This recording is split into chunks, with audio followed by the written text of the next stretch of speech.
Baik, terima kasih pembawa acara. Selamat pagi. Assalamualaikum warahmatullahi wabarakatuh. Salam, namo buddhaya, Om Swastiastu. Pada kesempatan ini, izinkan saya memandu kegiatan berikutnya dengan narasumber Bapak Dr. Made Sugihartono, SH, MH, CPM. Jadi beliau akan membawakan materi sehubungan dengan pencegahan dan penanganan kekerasan di lingkungan perguruan tinggi. Sebelum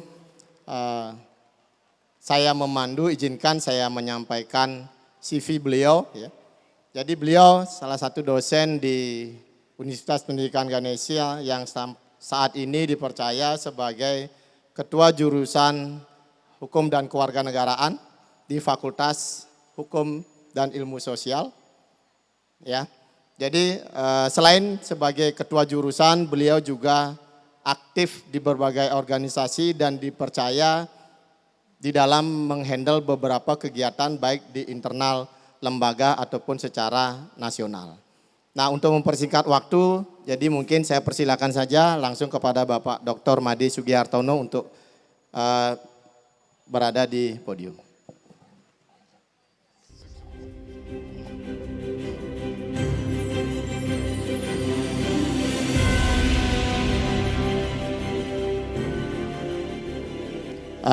Jadi untuk mempersingkat waktu ya, jadi mungkin sebentar Pak Sugi akan menyampaikan materi.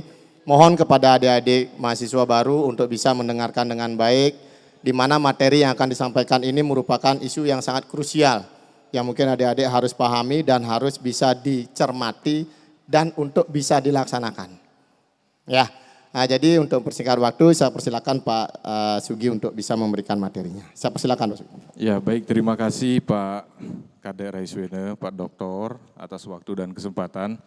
Adik-adik sekalian, ini kali ketiga kita bertemu, kemarin 2 kali sebagai moderator, sekarang saya diberikan kesempatan untuk berbagi soal kekerasan di perguruan tinggi ya. Sebelumnya izinkan saya menyapa kita semua, Om Swastiastu.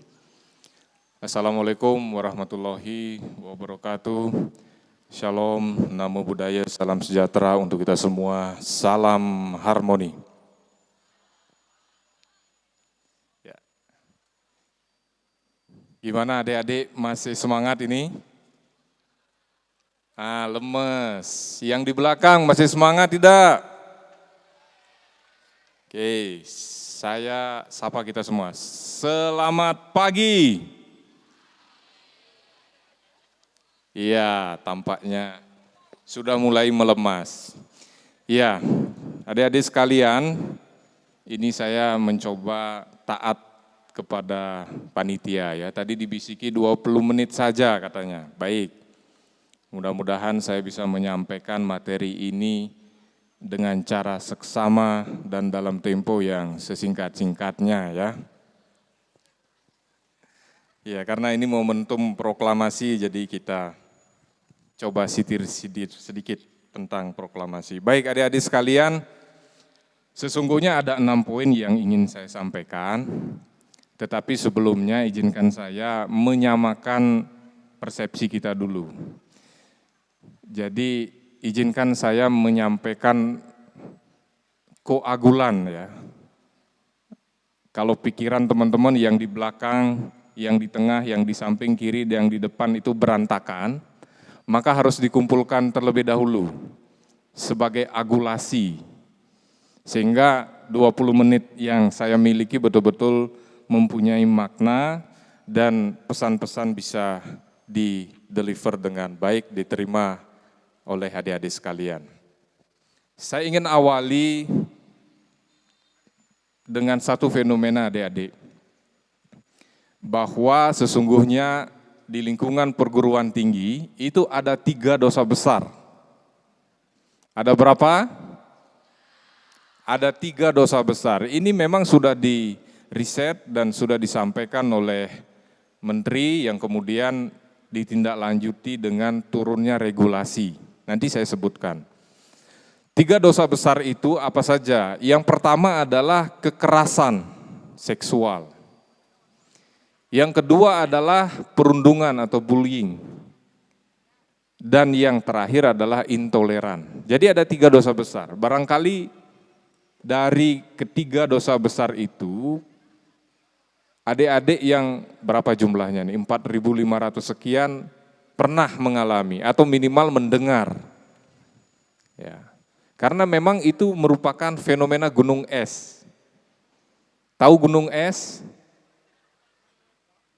Nah, gunung es itu biasanya kalau kita lihat, yang muncul itu adalah permukaannya.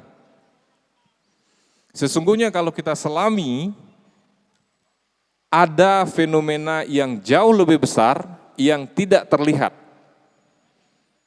Yang muncul sebagai satu kasus di publik, itu adalah salah sedikit di antaranya. Oleh sebab itu maka, ini menjadi tantangan tersendiri kalau kita berbicara penyelenggaraan pendidikan tinggi di Indonesia. Telah banyak terekspos kasus-kasus yang terjadi di berbagai perguruan tinggi. Itu yang muncul saja, soal kekerasan. Nah, kemarin yang menarik itu kan, ini mohon maaf, ada Pak Dokter, Pak WD3 FK, yang terjadi di salah satu perguruan tinggi yang cukup besar lah di Indonesia, saya nggak usah sebut namanya. Itu kasus bullying. Ya. Belum lagi kita berbicara kasus kekerasan seksual. Pak Menteri sebelumnya ya menyampaikan hampir di seluruh perguruan tinggi terjadi kekerasan itu. Ya, bahasanya di seluruh perguruan tinggi. Karena memang dilakukan riset, dilakukan survei di seluruh perguruan tinggi, datanya jelas memang ada. Hanya saja tadi fenomena gunung es, ya. Oke. Nah, ini menjadi tantangan tersendiri adik-adik sekalian, mengingat kalau kita berbicara soal kekerasan, baik kekerasan seksual maupun kekerasan yang lainnya, ini berdampak luar biasa, secara fisik maupun psikis. Nah, kalau kita sudah terkena psikis, misalnya adik-adik mahasiswa menjadi korban kekerasan, tentunya itu sedikit banyak akan berpengaruh kepada pelaksanaan studi dari adik-adik sekalian. Nah, ini tentunya sangat merugikan. Nah, berikutnya adik-adik, tidak hanya disorot pada skala nasional. Soal kekerasan juga menjadi intensi dunia internasional. Kalau kita merujuk pada Sustainable Development Goals, di dalam poin ke-16,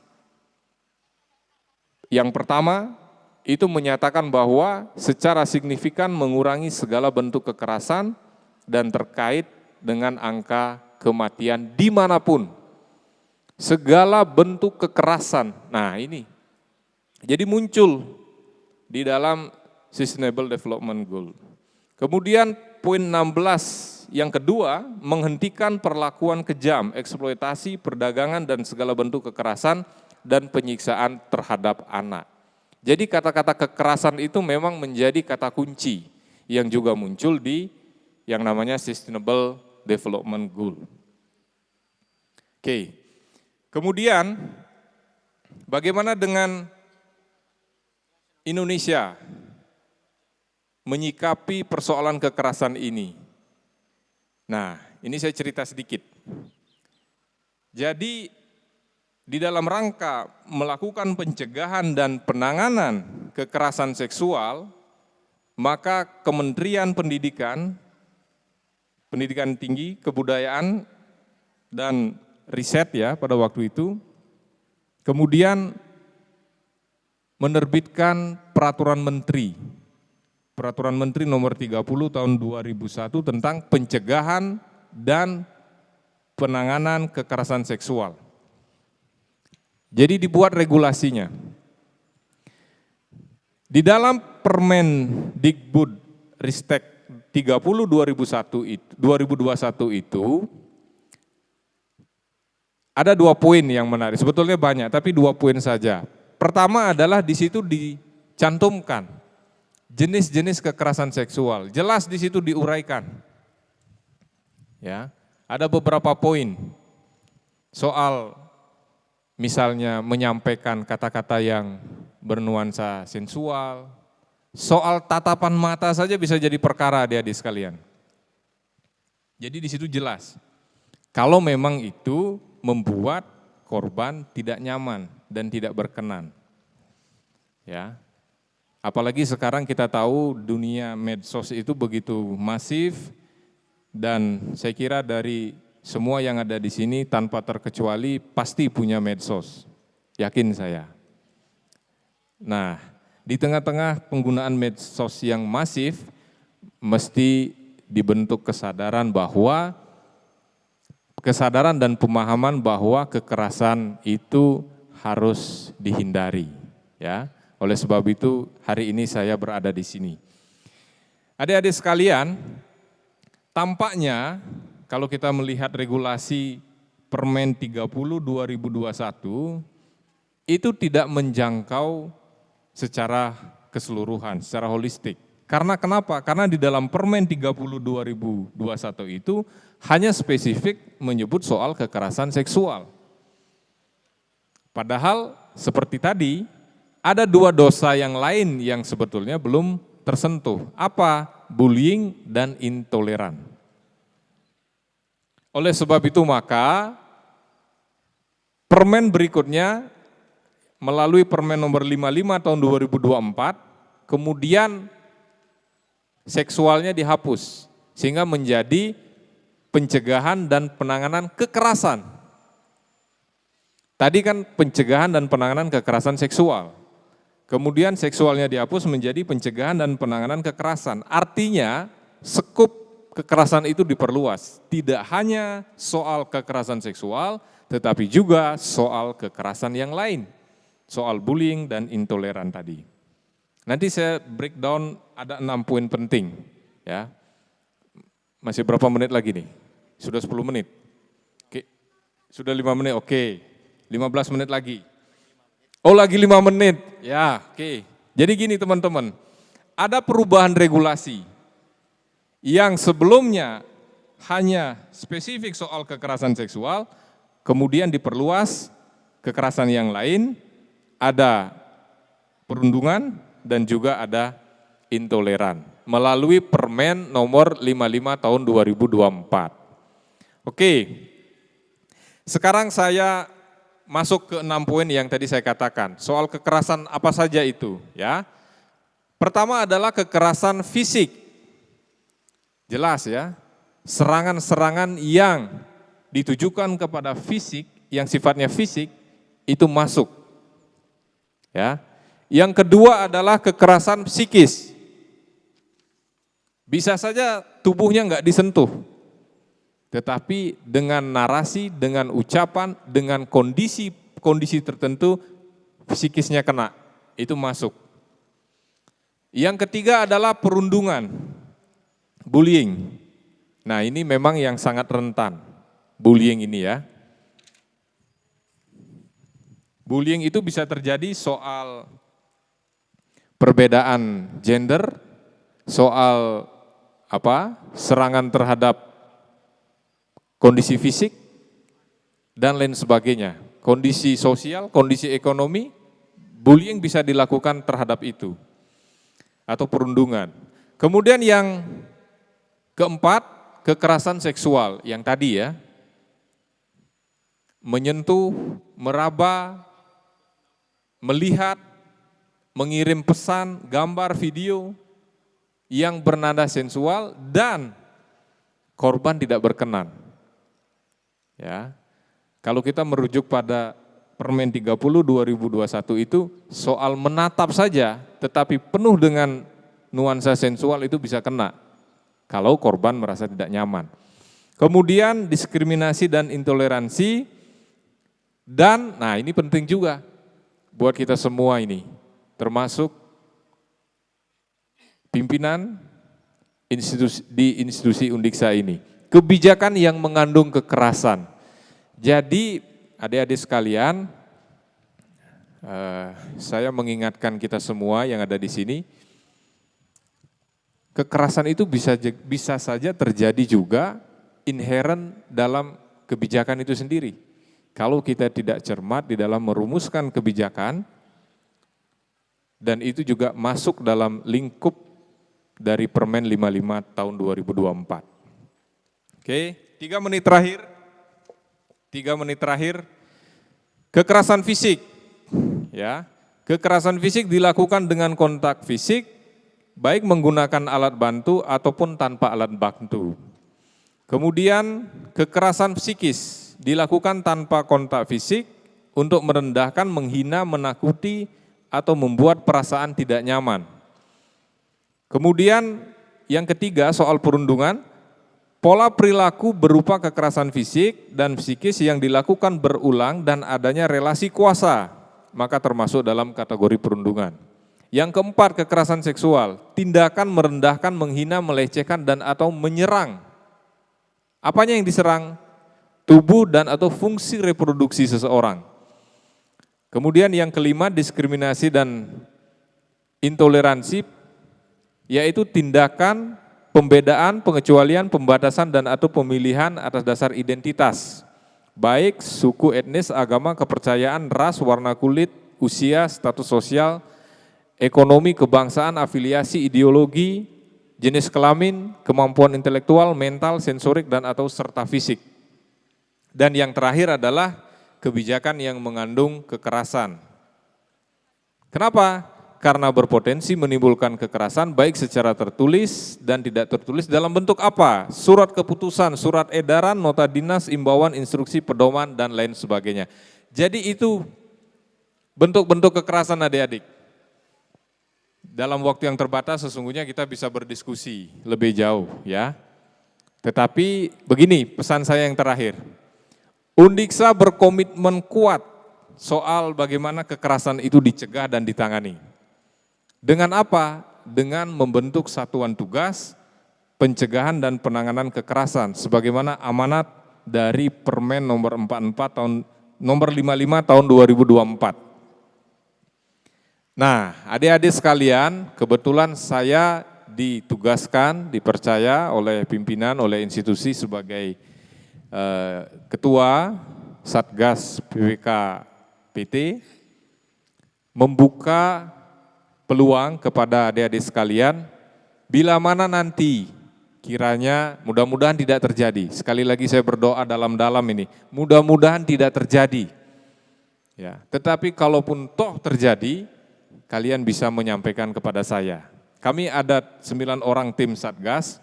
Sebetulnya pintu masuk itu bisa melalui saya ataupun melalui Satgas yang lain, karena ada 3 elemen adik-adik sekalian, elemen dosen, elemen pegawai, dan elemen mahasiswa.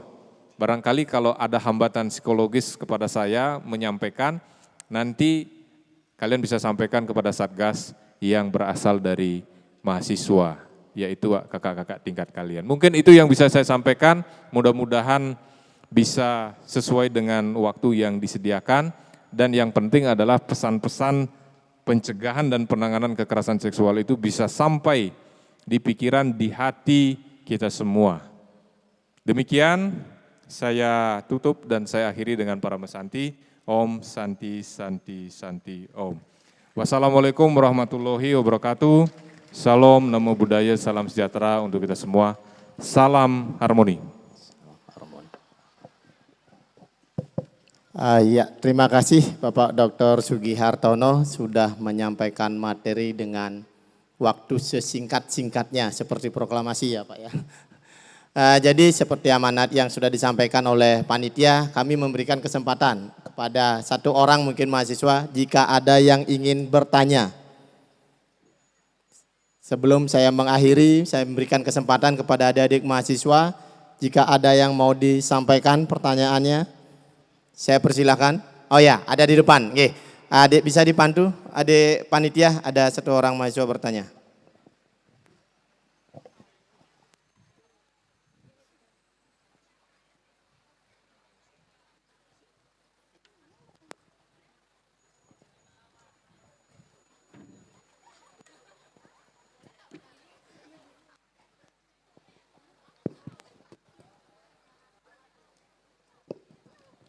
Baik Pak, terima kasih atas kesempatan yang telah diberikan. Sebelumnya izinkan saya memperkenalkan diri terlebih dahulu. Perkenalkan saya Kari Intan Puspitasari dari Fakultas Hukum dan Ilmu Sosial. Di sini saya ingin bertanya Kak, mengenai banyaknya korban seksual yang enggan melapor karena takut stigma atau tidak percaya pada proses hukum, dan apa strategi yang efektif untuk membangun keberanian dan rasa aman dari korban Pak. Sekian, terima kasih. Terima kasih. Jadi pertanyaan yang bagus sekali ya, sesuai dengan realita mungkin dalam kehidupan sehari-hari ya. Saya berikan kesempatan kepada Bapak narasumber untuk bisa memberikan klarifikasi jawabannya. Silakan Pak. Baik, terima kasih De Intan. Bagaimana Pak dengan fenomena korban yang enggan melapor? Ini adalah pertanyaan yang merepresentasi keadaan yang sebenarnya. Jadi begini, adik-adik sekalian yang saya banggakan, tadi saya singgung soal komposisi.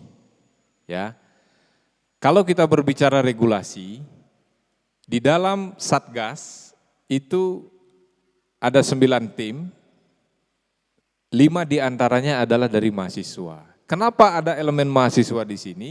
Karena memang agar lebih mudah adik-adik menyampaikan, kita pahami bahwa kalau hubungan itu bersetara, tentunya secara psikologis tidak ada hambatan. Ya, itu satu. Yang kedua, lalu bagaimana Pak soal stigma? Jadi begini, ini kita bukan berbicara teori ya. Kita sudah menangani ada 6 kasus di Undiksa ini. Ya. Dan saya pastikan kasus itu kita jaga kerahasiaannya. Konfidensialnya kita jaga. Kalaupun toh akhirnya itu tersebar, saya pastikan bukan dari Satgas. Ya, karena yang namanya hal-hal yang sensitif kadangkala kan cepat beredar ya, menjadi rumor. Tapi saya pastikan minimal dari Satgas tidak akan membuka. Artinya apa? Kita menjaga betul kerahasiaan dari baik korban atau pelapor maupun pelaku. Tapi biasanya yang begitu-begitu itu kan menjadi hot issue ya, sehingga menjadi obrolan-obrolan di warung pojok ataupun di kafe-kafe. Ya, biasanya. Tetapi saya pastikan Satgas itu sebelum bertugas kita tanda tangan fakta integritas adik-adik. Ya. Jadi soal itu ya kita bisa jaga, dan kita sudah buktikan ada 6 perkara kita jaga betul kerahasiaannya. Oke. Kemudian soal keengganan, ya inilah fungsinya sosialisasi. Ya, itu bisa saja terjadi karena memang pemahaman adik-adik itu tidak lengkap. Sehingga melalui sosialisasi ini kita membuka ruang kepada yang ada di sini untuk bisa menyampaikan. Jadi tidak ragu-ragu ya. Dan saya berusaha menjaga profesionalisme Satgas sehingga memang betul-betul mempunyai arti penting di dalam mengawal isu kekerasan di Undiksa. Demikian. Terima kasih Bapak narasumber atas penjelasannya ya. Semoga bisa memberikan pemahaman kepada adik Intan ya. Jadi untuk berikutnya jika ada hal-hal yang ingin didiskusikan lebih lanjut, kebetulan Pak Sugi Hartono ini sebagai ketua Satgasnya ya. Jadi beliau sangat terbuka dan sangat mudah untuk bisa diajak berkomunikasi sehubungan dengan kalau memang ada hal yang mau didiskusikan sehubungan dengan apa yang telah disampaikan tadi. Oke. Jadi sebelum saya menutup, izinkan saya menyampaikan sebuah simpulan ya. Jadi apa yang telah disampaikan, jadi ketika kita berbicara kekerasan seksual dan yang lainnya di dalam perguruan tinggi, ya yang terpenting itu adalah jadi kita harus sama-sama saling menjaga diri dan mengendalikan diri. Jadi 2 kata itu mungkin bisa dijadikan sebuah acuan bagi adik-adik untuk bisa bagaimana kita sama-sama menciptakan suasana Undiksa yang harmonis dan semakin berkembang di masa depan. Nah mungkin itu yang dapat saya sampaikan sebagai akhir kata penutup sesi materi yang disampaikan oleh Dr. Sugihartono. Jika ada hal yang kurang berkenan, mohon maaf. Itu semua serba karena keterbatasan saya sebagai seorang manusia. Di akhir saya tutup dengan Paramasanti, Om Santi Santi Santi Om. Sekali lagi mohon aplaus untuk narasumber kita.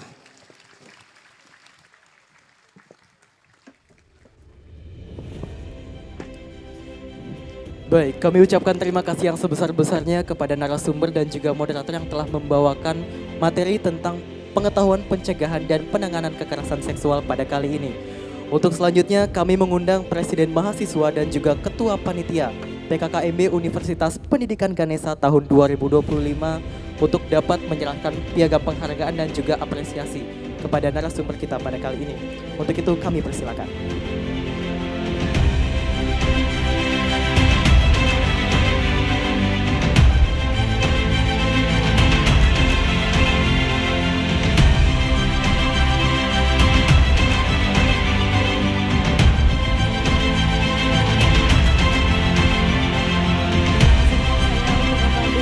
Bersama dalam hitungan 1, 2, 3.